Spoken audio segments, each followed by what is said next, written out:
나를 향하신 주님의 사랑을 끊을 수 없네. 주님만이 내 능력이시며 주님만이 나의 구원이시네. 어느 누구도 나를 향하신 주님의 사랑을 끊을 수 없네.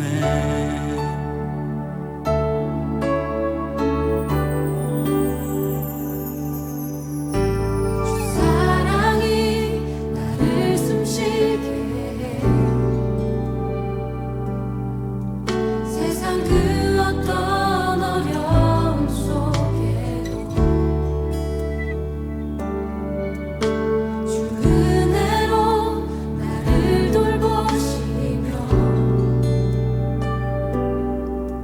세상 끝날까지 지켜주시네. 주 사랑이 나를 이끄십니다.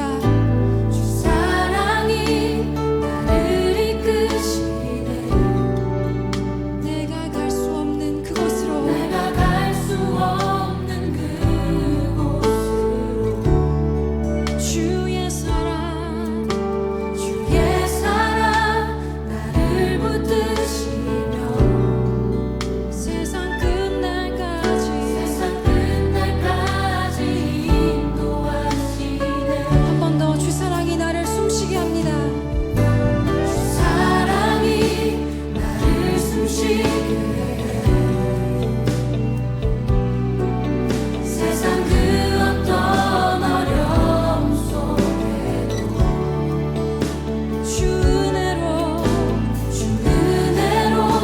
나를 돌보시며 세상 끝날까지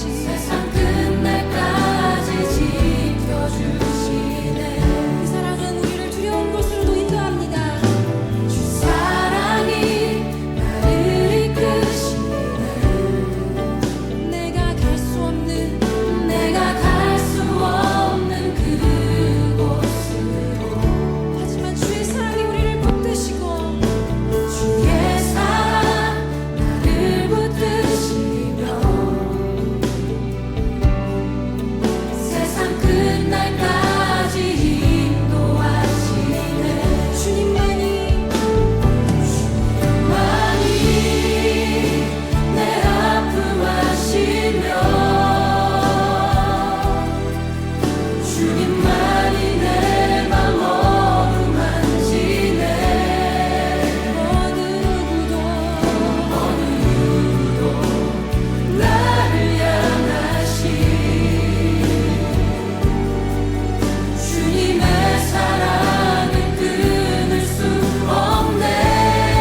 2021년 2월 14일 중고등부 예배에 오신 여러분들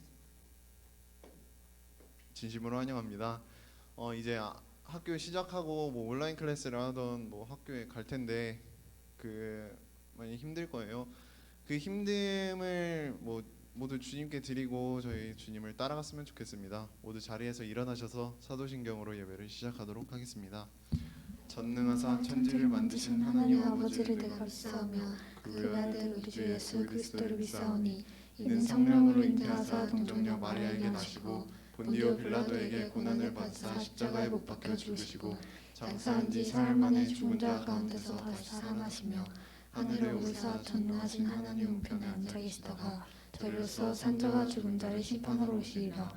성령을 믿사오며 거룩한 공예와 성도가 서로 교통하는 것과 죄를 사하여 주시는 것과 몸이 다시 사는 것과 영원히 사는 것을 믿사옵나이다. 아멘.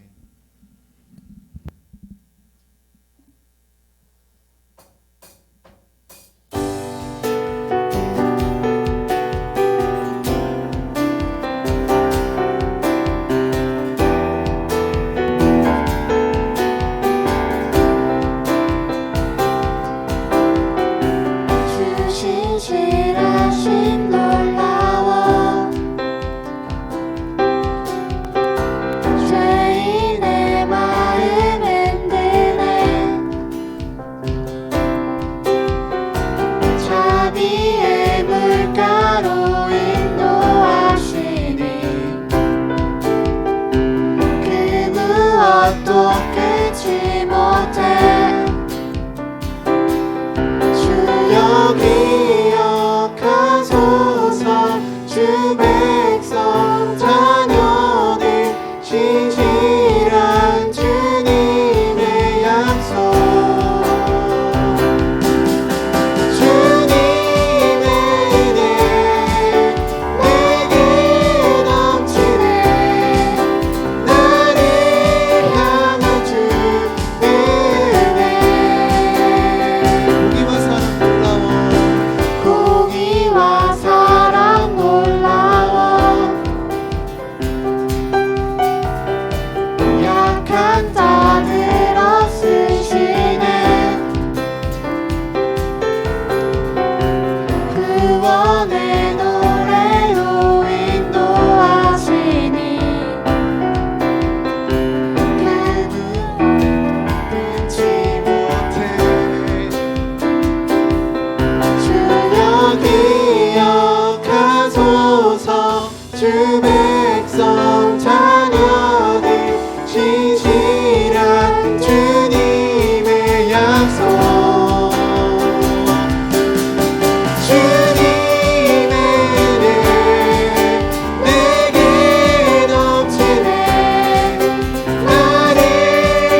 구원이시네. 어느 누구도 나를 향하신 주님의 사랑을 끊을 수 없네. 주 사랑이 나를 숨쉬게 해. 주 사랑이 나를 숨쉬게 해. 세상 그 어떤 어려움 속에도 주 은혜로 나를 돌보시며 세상 끝날까지 지켜주시네. 주님만이 내 아픔 아시며 주님만이 내 맘 어루만지네. 어느 누구도 나를 향하신 주님의 사랑을 끊을 수 없네. 주님만이 내 능력이시며 주님만이 나의 구원이시네. 어느 누구도 나를 향하신 주님의 사랑을 끊을 수 없네.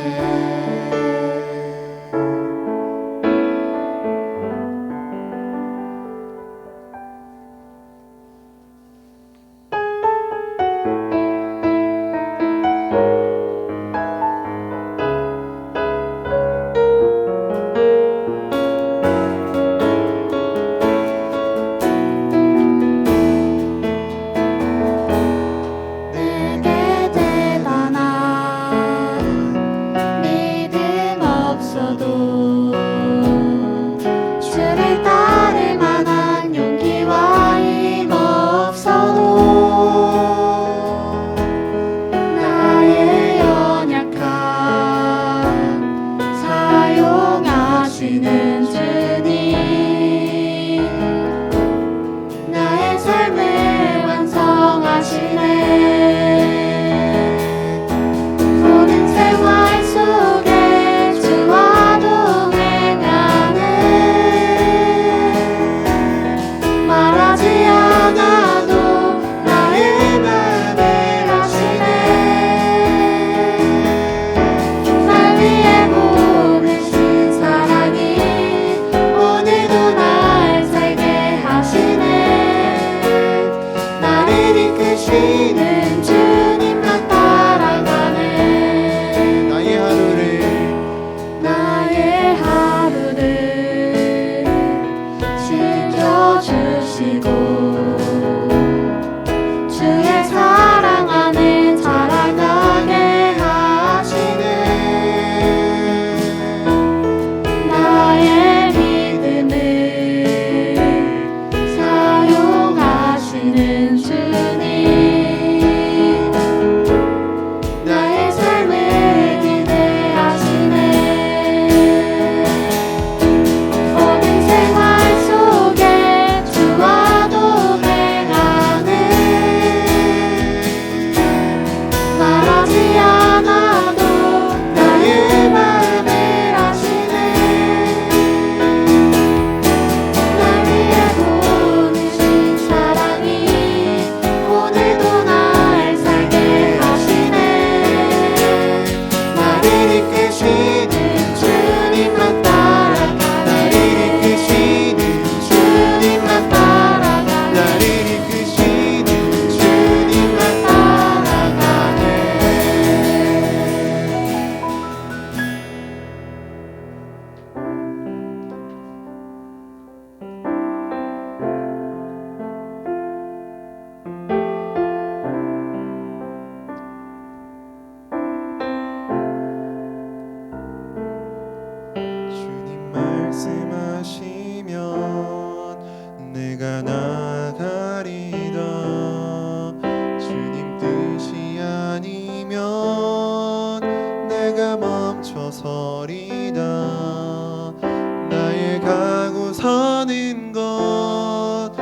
주님 뜻에 있으니 오 주님 나를 이끄소서.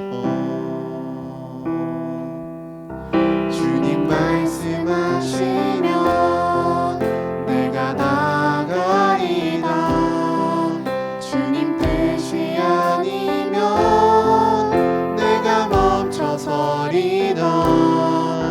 나의 가고 서는 것 주님 뜻에 있으니 오 주님 나를 이끄소서. 뜻하신 그곳에 나 있기 원합니다. 이끄시는 대로 순종하며 살리니 연약한 내 영혼 통하여 일하소서. 주님 나라와 그 뜻을 위하여 오 주님 나를 이끄소서. 주님 말씀하시면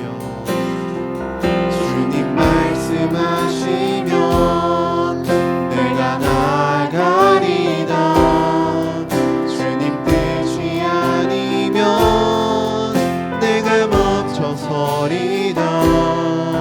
나의 가고 서는 것 주님 뜻에 있으니 오 주님 나를 이끄소서. 주님 말씀하시면 내가 나가리다. 주님 뜻이 아니면 내가 멈춰서리다.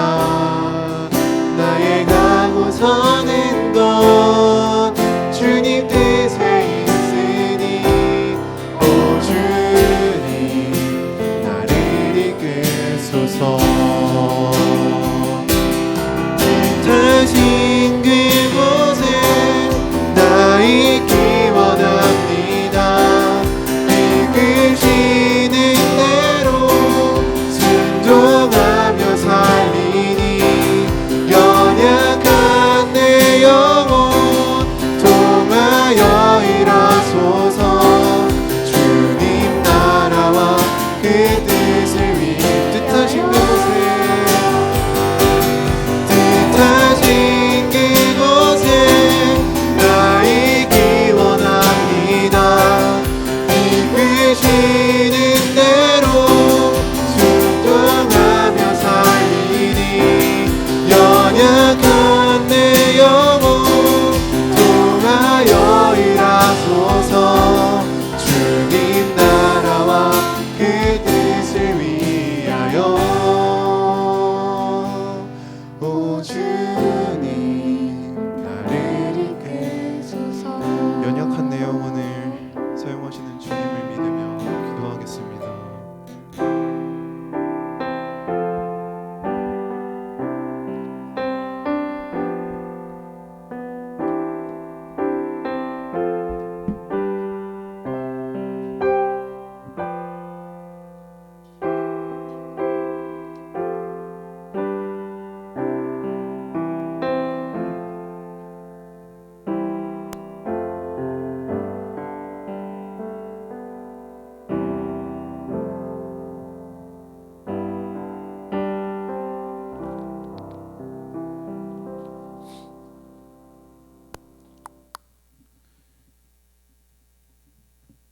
네, 자리에 앉아주세요.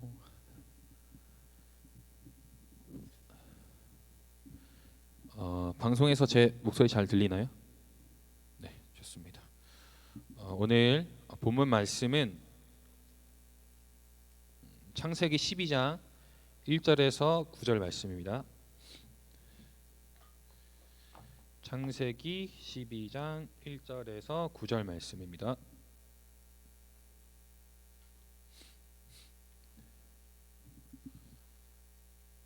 구약 14쪽입니다. 창세기 12장 1절에서 9절 말씀입니다.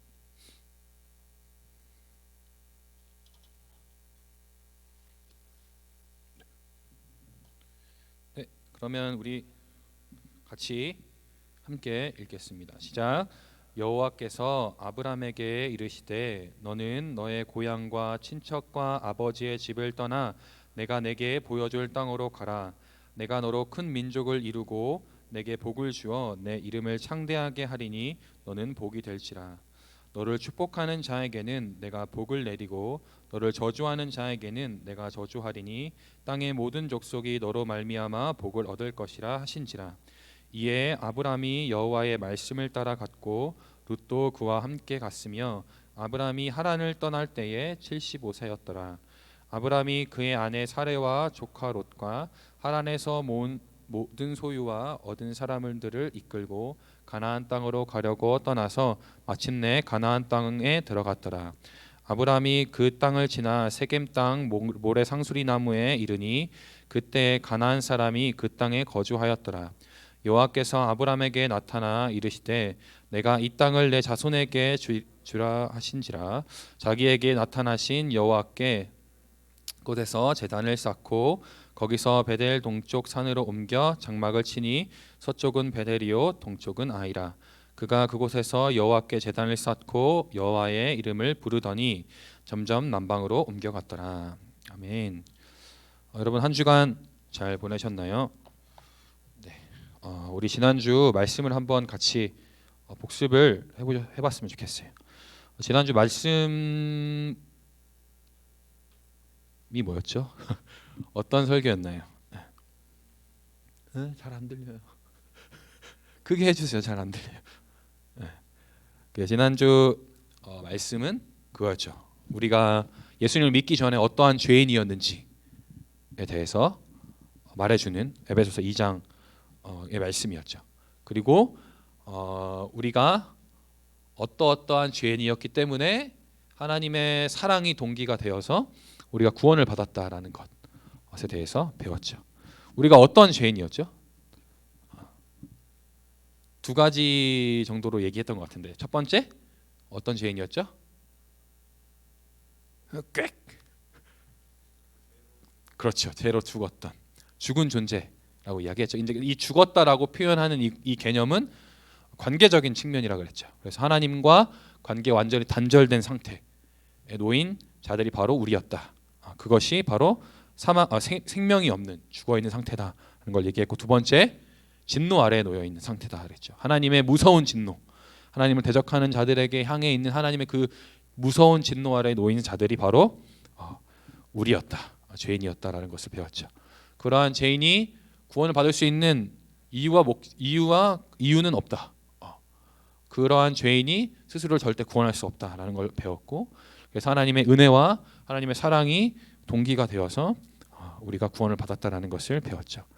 그래서 우리가 예수님과 더불어 같이 살고, 그래서 하늘로 높여짐을 당해서 예수님과 함께 왕으로서 그 왕이 누리는 모든 것들을 같이 누리게 됐다라는 것들에 대해서 배웠고, 또 구원받은 목적이 바로 우리를 통해서 그 구원의 소식을 다른 사람에게, 오는 세대, 우리의 후손과 자손들에게 계속해서 전파하기 위해서 우리가 구원을 받았다라는 것에 대해서 배웠어요.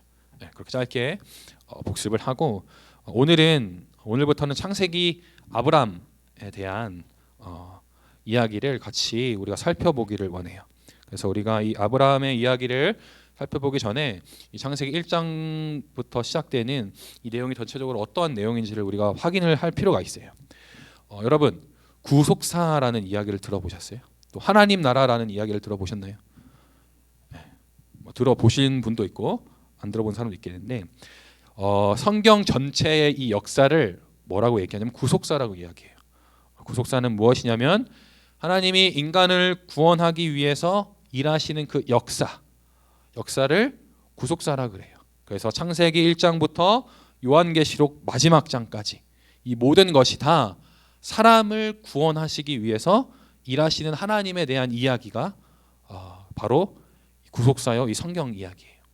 그리고 하나님 나라는 무엇이냐면 하나님께서 하나님 나라를 이루려고 하세요. 그래서 하나님이 통치하시고 하나님이 다스리시는 그 나라, 그 세상을 만들려고 하시는데, 그것이 이 성경의 전체적인 주제 중에 하나죠. 그래서 창세기 이 오늘 12장 이 말씀은 아브라함을 부르시는 이 장면은 이 구속사의 역사 가운데, 이 구속사 가운데 굉장히 중요한 장면이고, 또 하나님 나라를 건설해 가겠다라는 하나님의 계획 가운데 굉장히 중요한 장면이에요. 그래서 오늘 12장의 말씀을 통해서 하나님께서 어떠한 은혜를 통해서 한 사람을 인도하시고 또 부르시는지를 확인했으면 좋겠어요. 자, 여러분, 창세기 1장부터 11장의 이야기를 살펴보면 반복되는 이야기가 있어요. 어떤 이야기가 반복이 되냐면 두 가지예요. 첫 번째는 인간 편에서는 인간이 자꾸 하나님을 대적해요. 하나님 창조주이시고 인간의 주인이신 하나님을 계속해서 대적해요. 그래서 심판도 받고 저주도 받죠. 하나님 편에서는 어떤 일이 있냐면 그렇게 하나님을 대적해서 심판받는 인간들을 하나님 계속해서 구원하시려고 해요.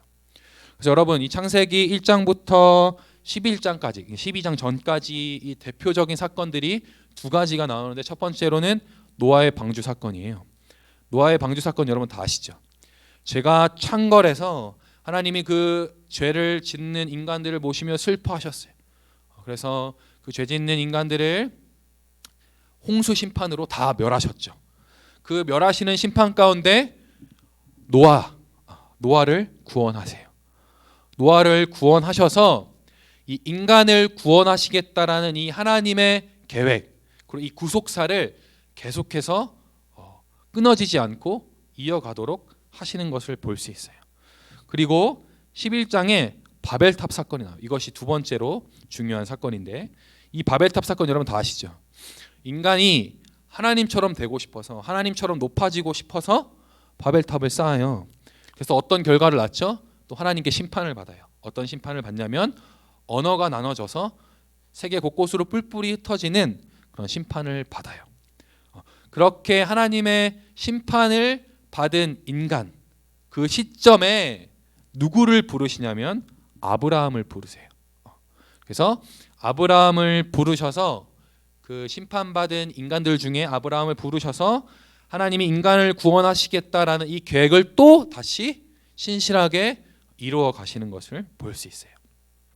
이러한 두 사건, 1장부터 12장까지, 11장까지의 이 중요한 두 사건, 하나님의 일하심과 인간의 대적하심을 통해서 우리가 알 수 있는 바는 무엇이냐면, 하나님이 계속해서 인간이 하나님을 대적할지라도 하나님은 신실하게 인간을 구원하시기 위한 그 계획, 그 결심을 계속해서 이루어 가신다라는 것을 볼 수 있어요. 하나님의 은혜로 우리의 구원이 계속해서 이루어져 가는 것을 우리가 알 수 있다는 거죠. 그래서 하나님이 인간을 포기하지 않으시고 계속해서 구원하시기 위해서 그들을 붙잡고 있으셔서 오늘날 우리가 예수 그리스도를 믿고 구원받을 수 있게 된 거죠.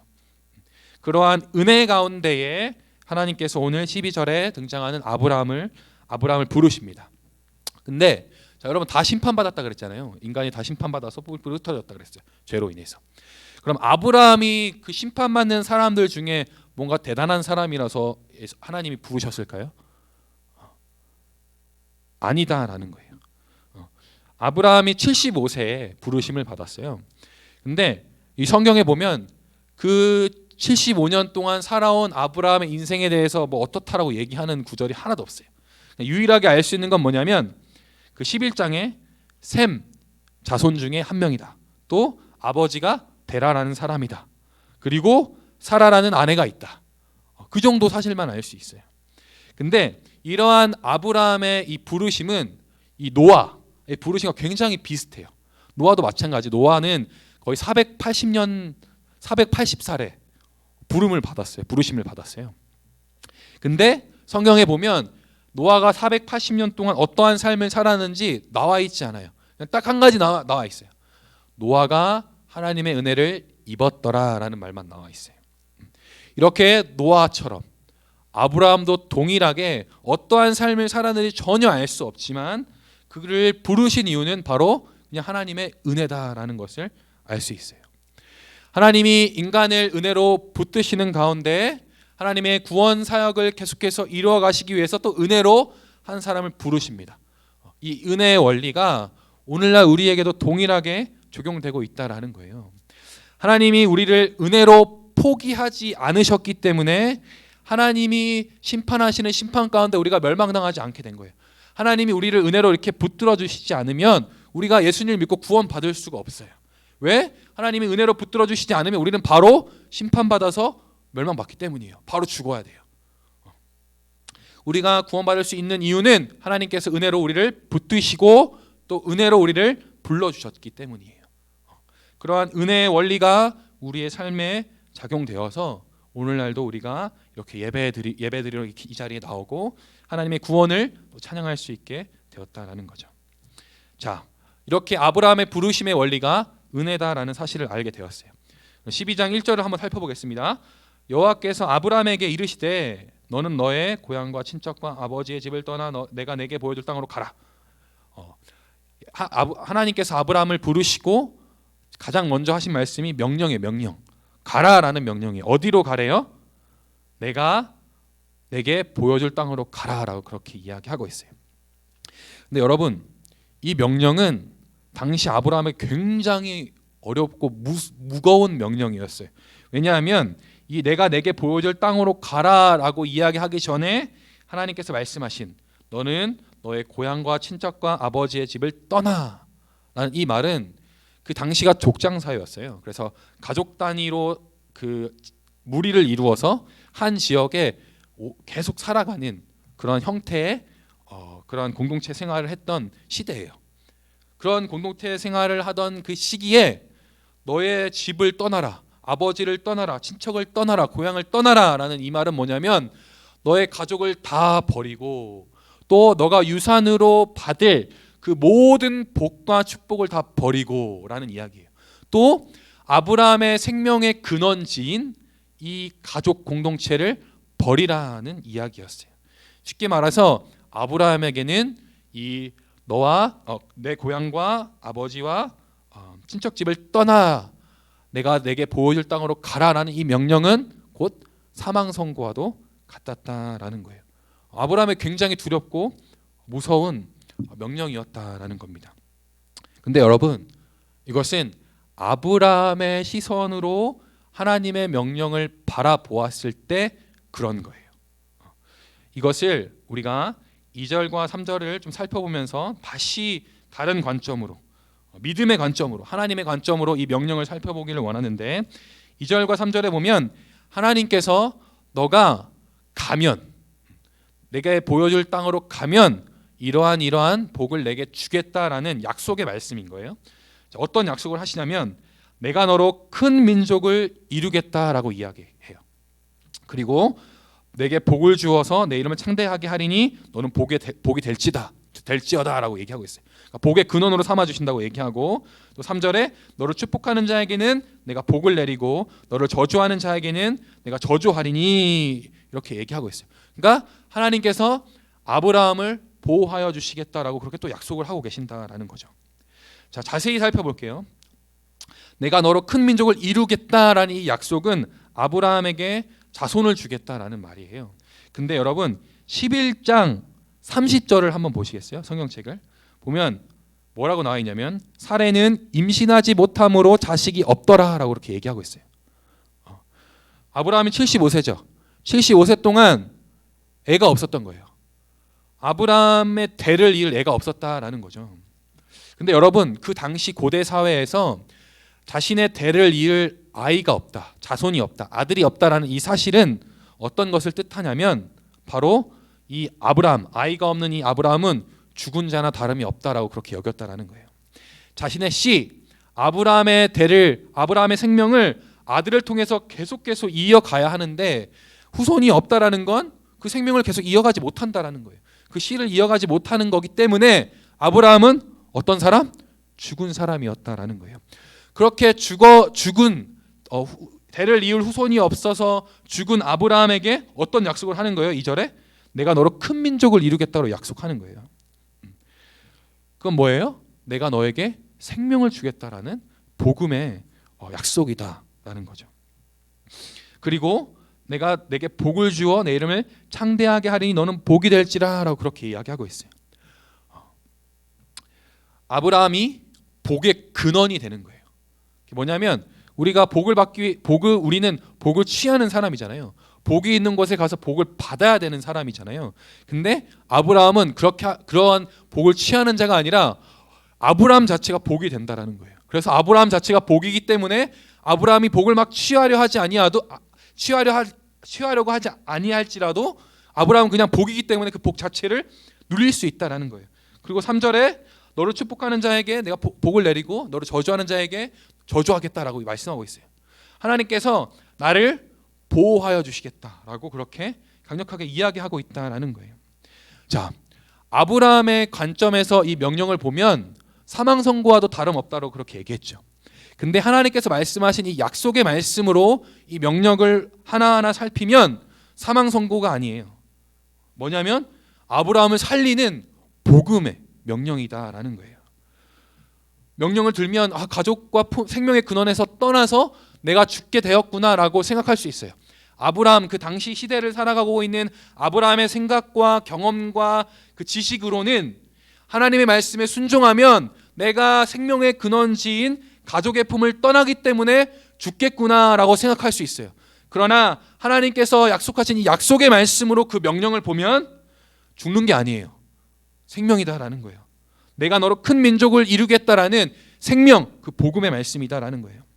또 이 하나님의 명령을 아브라함의 시선으로 다시 바라보면 고향과 친척과 아버지의 집을 떠나는 거기 때문에 아버지의 유산과 아버지가 갖고 있는 그 복을 다 버리는 거예요. 그냥 그곳에 거하면 받을 수 있는 그 많은 재산과 축복을 다 버리는 거다라는 거죠. 취할 수 있는 그 복을 다 버리는 거예요. 근데 약속의 이 말씀을 통해서 우리가 이 명령을 보면 복을 버리는 거예요? 아니죠. 복을 취할 수 있는데 취하지 못하는 거예요? 아니에요. 복의 근원이 되는 거예요. 복을 취하려고 애를 쓰지 않아도 그냥 내 안에서 그 복이 흘러 넘친다라는 거예요. 또 아브라함의 시선으로 이 명령을 보면 또 뭐예요? 나를 보호해주는 가족의 품으로부터 도망치는 거예요. 가족의 그 보호함을 받지 못한다라는 거죠. 그 두려울 수 있는 거죠. 그러나 약속의 이 말씀을 통해서 이 명령을 보면 뭐예요? 인간인 가족이 나를 보호하는 것이 아니라 만왕의 왕이시오 이 세상을 창조하신 하나님께서 나를 보호하시는 그런 놀라운 축복의 명령이다라는 거죠. 자, 4절을 보겠습니다. 이 아브라함이 여호와의 말씀을 따라 갔고라고 그렇게 되어 있어요. 하나님께서 가라라고 명령하시니 아브라함이 갔고로 반응한 거예요. 순종한 거예요. 그렇다면 뭐예요? 아브라함이 어떠한 시선으로 이 명령을 바라봤다라는 거예요?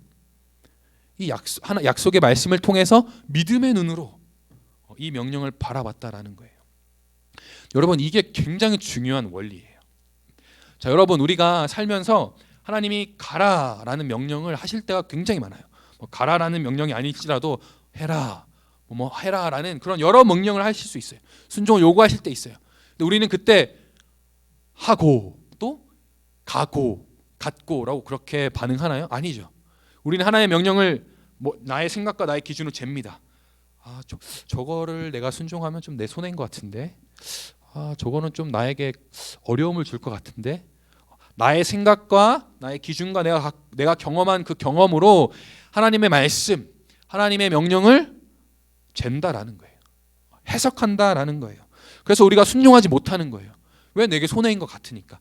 내 생각과 내 경험으로는 도저히 그 말씀에 순종하는 거는 말이 안 되기 때문이에요. 근데 여러분, 오늘 아브라함이 그렇게 믿음의 눈으로 바라봤던 것처럼 우리는 하나님께서 말씀하신 그 명령을 믿음의 눈으로 바라봐야 돼요. 어떻게 믿음의 눈으로 바라보냐? 바로 하나님께서 약속하신 말씀을 통해서 믿음의 눈으로 바라봐야 한다라는 거예요. 자, 여러분, 아브라함은 절대 하나님의 명령에 순종할 수 없는 자예요. 왜? 우리와 똑같은 심성을 가진 죄인이기 때문이에요. 아브라함도 아브라함의 시선으로 봤을 거예요. 이 명령을.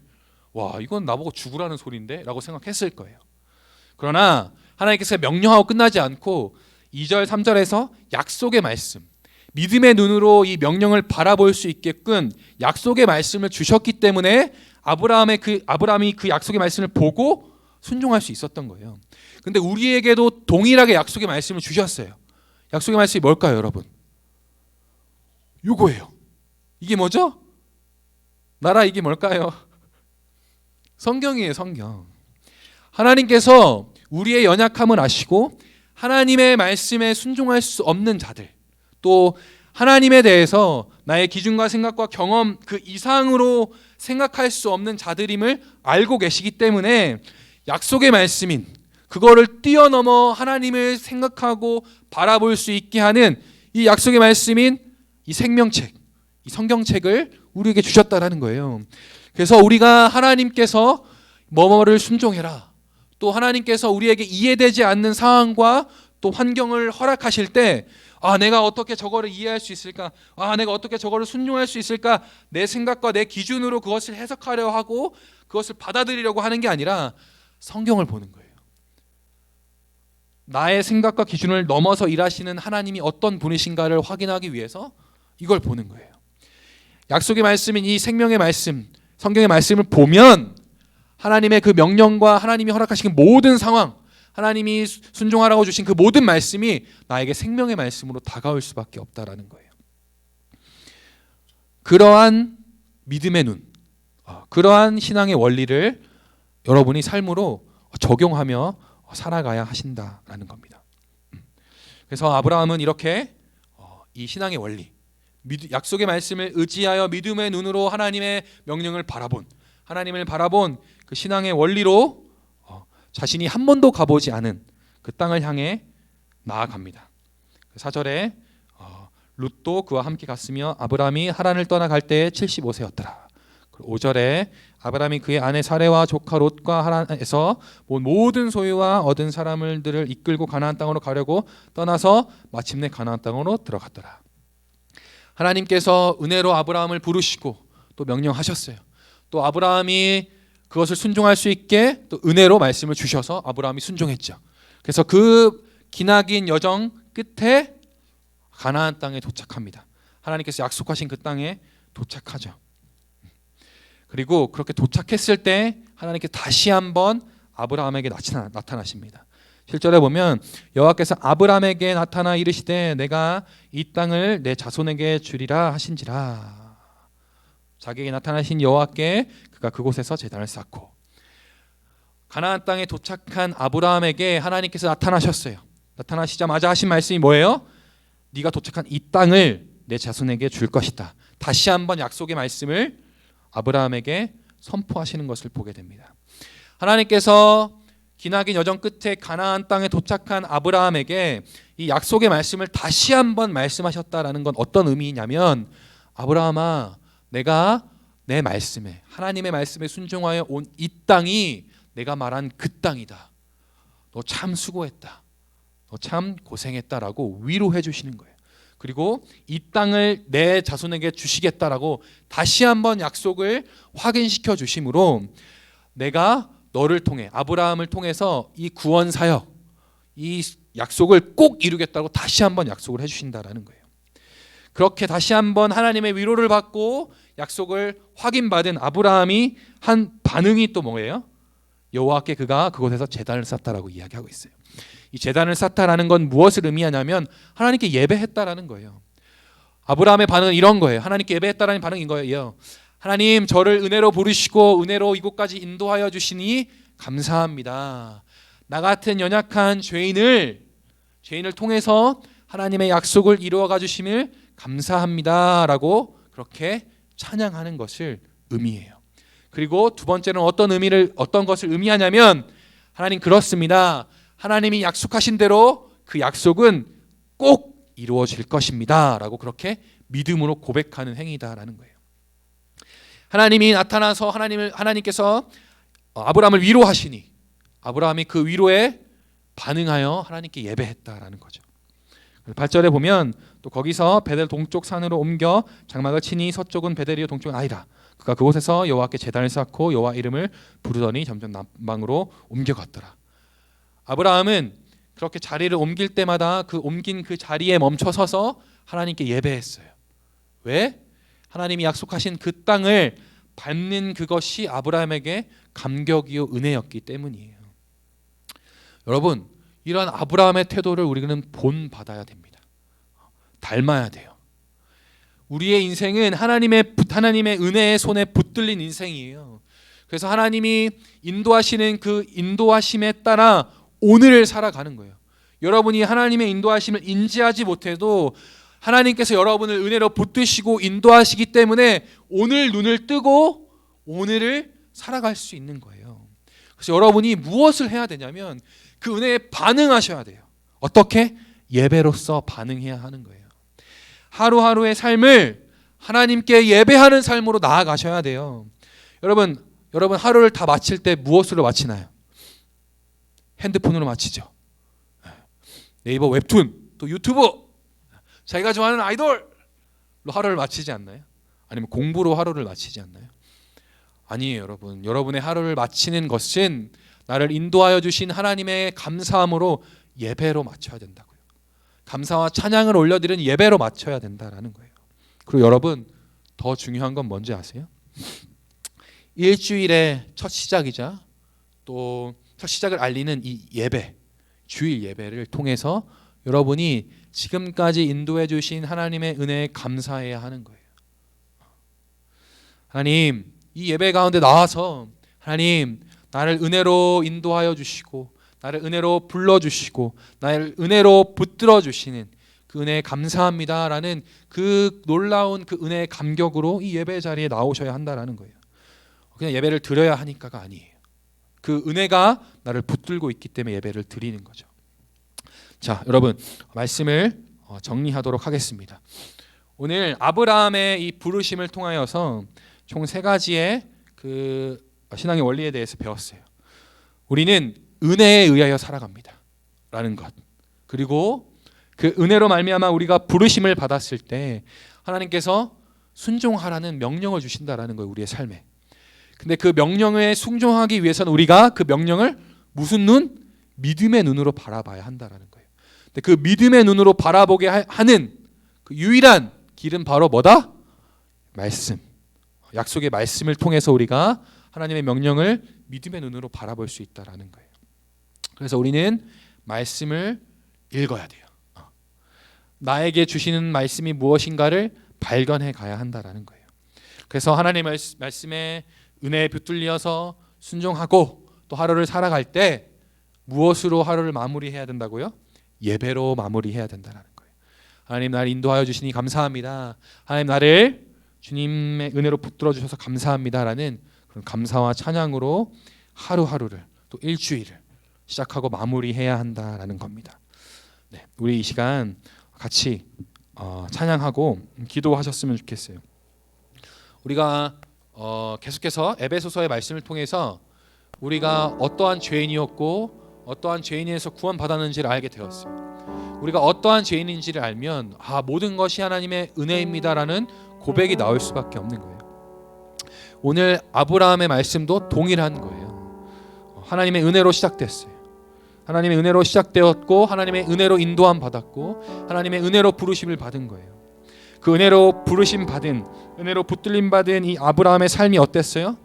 말씀 따라 순종하는 삶이었고, 또 말씀 따라 예배하는 삶이었고, 또 말씀 따라 약속을 믿으며 하나님의 은혜 안에 거했던 삶이다라는 거예요. 그런 아브라함의 삶을 우리가 본받고 닮아가야 한다라는 겁니다. 이 시간 말씀하시며 같이 찬양할 텐데, 말씀하시면이죠. 네. 우리 주님, 저에게 구원의 은혜를 베풀어 주시니 감사합니다. 나의 주인 되신 주님이 말씀하시면 내가 나아가겠습니다. 주님 뜻이 아니면 내가 멈춰서겠습니다 라고 그렇게 고백하며 나아가겠습니다.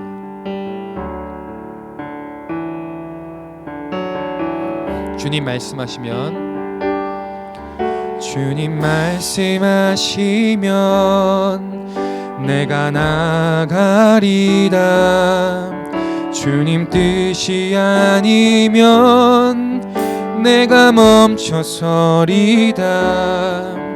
나의 가고선인 것 주님 뜻에 있으니 오 주님 나를 이끄소서. 주님 말씀하시면 주님 말씀하시면 내가 나가리다.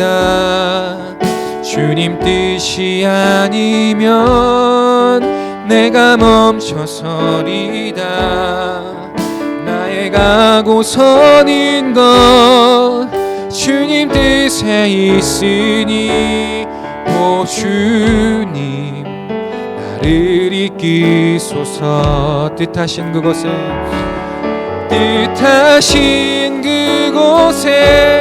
나 있기 원합니다. 이끄시는 대로 순종하며 살리니 연약한 내 영혼 통하여 일하소서. 주님 나라와 그 뜻을 위하여 오 주님 오 주님 나를 이끄소서. 우리 시간 같이 두 가지 정도 가지고 함께 기도했으면 좋겠어요. 먼저는 우리가 회개했으면 좋겠어요. 어떤 것을 가지고 회개했으면 좋겠냐면 하나님 나의 인생이 주님의 은혜에 붙들린 인생이었는데 그 은혜를 전혀 알지 못했던 나의 삶을 주님 용서하여 주세요. 또 하나님께서 명령하신 것을 나의 생각과 기준과 경험으로 판단하여서 내게 오히려 나쁜 것이다 라고 생각했던 그러한 저의 착각, 그렇게 해석했던 저의 교만을 용서해 주세요. 이렇게 두 가지 회개 제목을 가지고 기도하셨으면 좋겠고, 마지막으로는 하나님 이제 나에게 주신 이 약속의 말씀을 붙들어서 믿음으로 하나님의 말씀에 순종하는 삶을 살아갈 수 있게 도와주세요. 그래서 매일매일 하나님께 예배하며 감사 찬양 올려드리는 자가 될 수 있게 해주세요. 그렇게 두 가지 기도 제목 가지고 함께 기도하시겠습니다. 다 같이 기도하시겠습니다.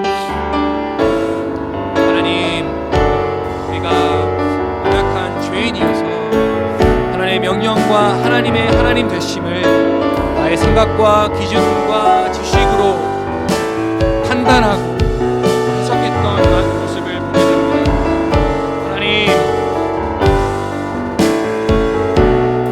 하나님 주님, 그렇게 나의 생각과 나의 기준으로 주님의 말씀과 하나님이 하나님 되심을 생각하고 바라봤던 나의 교만함과 나의 거짓됨을 주님 불쌍히 여겨 주시옵소서. 그래서 하나님 말씀을 왜곡하고 하나님을 오해하고 하나님의 말씀을 오해했던 저의 그러한 주님 연약함을, 어리석음을 주님 용서하여 주시옵소서. 이제는 내 믿음의 눈으로 주님의 말씀과 주님을 바라보기 원합니다. 하나님의 약속의 말씀인 성경을 통하여서 나의 생각과 기준을 넘어 일하시는 하나님을 보게 하시고 또 넘어 역사하시는 하나님의 명령을 바라볼 수 있도록 주님 인도하여 주시옵소서. 하나님 또한 간절히 바라고 원하는 것은 하나님 그 은혜를 누리며 날마다 하나님께 예배하는 자가 되게 하여 주시옵소서. 아브라함처럼 하나님이 주신 그 은혜의 찬양과 감사함으로 반응하게 하여 주시옵소서.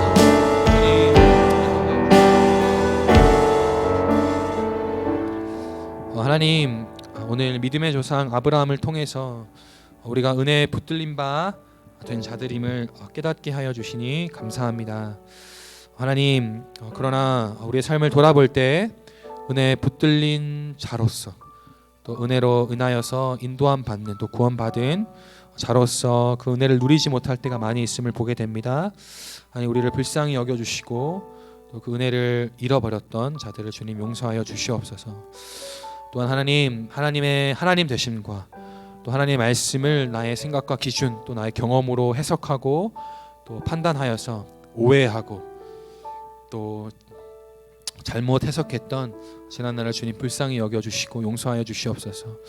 이제는 믿음의 눈으로 바라볼 수 있도록 우리에게 약속의 말씀을 주셨는데, 약속의 말씀인 그 성경을 통하여서 하나님이 나의 생각 기준을 넘어 일하시는 하나님이심을 보고 또 경험하여서 하나님을 오해하지 않도록 또 하나님 명령을 요해하지 않도록 주님 은혜 베풀어 주시옵소서.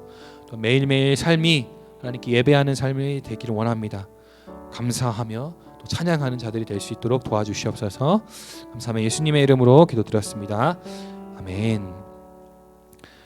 네, 우리 지금 광고 시간인데 저번 주에 광고 드렸던 것처럼 3월 14일과 21일은 세례 입교 학습자 교육이 있습니다. 그래서 교육은 아마 교회에서 우리 여기 6층에서 진행할 거고요. 오늘 1시에 세례 입교자 교육이 있으니까 1시까지 교회로 와주세요. 그리고 또 중요한 것은 이 문답지를 나눠줄 거예요. 이 문답지는 여러분을 드리는 게 여러분 것이 되는 게 아니라 다시 반납을 해야 되는 거기 때문에 거기다 낙서하시면 안 돼요. 그래서 이제 다음에 세례 받을 또 입교 받을 또 학습 받을 친구들에게 다시 나눠줘야 하니까 거기에 낙서하지 마시고 오늘 필기 도구들 갖고 오셔서 거기에 필기해 주시면 되겠습니다. 그리고 여러분 그 28일 중고등부 예배 드리는 시간에 대예배가 4부인가요? 3부인가요? 제가 3부죠. 3부 예배 때 이제 세례와 입교 학습식을 해요. 그래서 3부 예배 전에 아마 교회 장로님들과 문답을 할 거예요. 그래서 이 문답지를 바탕으로 해서 장로님들이 질문하면 그거에 대해서 답을 대답해야 되는 거예요. 그래서 그것을 할 수 있도록 교육을 받는 거고 여러분도 공부해야 돼요. 그래서 질문을 하면 바로바로 대답할 수 있도록 그렇게 여러분 공부해야 된다는 사실을 기억하시고 열심히 문답지 공부해 오시면 됩니다. 네, 네 광고는 여기까지고요. 제 개인적인 기도 제목인데 전도사님 지금 위험에 걸렸어요. 지금 5일째 정도 위험으로 고생하고 있는데 잘 안 낫네요. 그래서 지금 좀 전도사님이 몸이 많이 안 좋고 힘들어요. 지금도 좀 어지러운데 그래서 전도사님 좀 몸을 위해서 빨리 회복될 수 있도록 좀 전도사님을 위해서 기도해 주셨으면 좋겠습니다. 네, 그러면 여기까지 끝이고요. 그럼 우리 주님이 가르쳐 주신 기도하고 우리 모든 예배 마치겠습니다. 시작. 하늘에 계신 우리 아버지여, 이름이 거룩히 여김을 받으시오며 나라가 임하시오며 뜻이 하늘에서 이루어진 것 같이 땅에서도 이루어지리이다. 오늘 우리에게 일용할 양식을 주시옵고 우리가 우리에게 죄 지은 자를 사하여 준 것 같이 우리 죄를 사하여 주시옵고 우리를 시험에 들게 하지 마시옵고 다만 악에서 구하시옵소서. 대개 나라와 권세와 영광이 아버지께 영원히 있사옵나이다. 아멘. 셀 모임으로 모이겠습니다.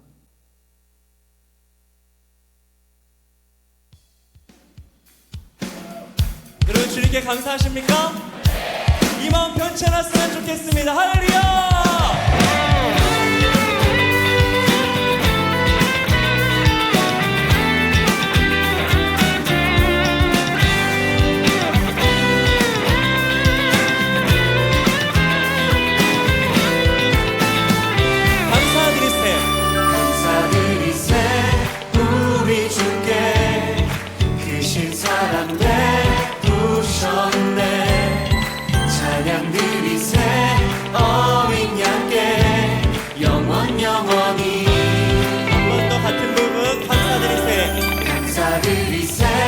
우리 주께 크신 사랑 베푸셨네.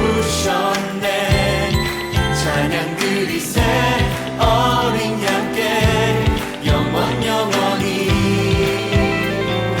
감사해 감사해 고통과 눈물 없는 곳 열어주시리. 감사해 모든 만물 새롭게 되는 그날 주시리. 그날에 열방과 모든 민족들 주 찬양하리. 새하늘과 생명에 그날 기뻐 노래하리. 처음부터 감사드리세 감사드리세 우리 주께 크신 사랑 베푸셨네.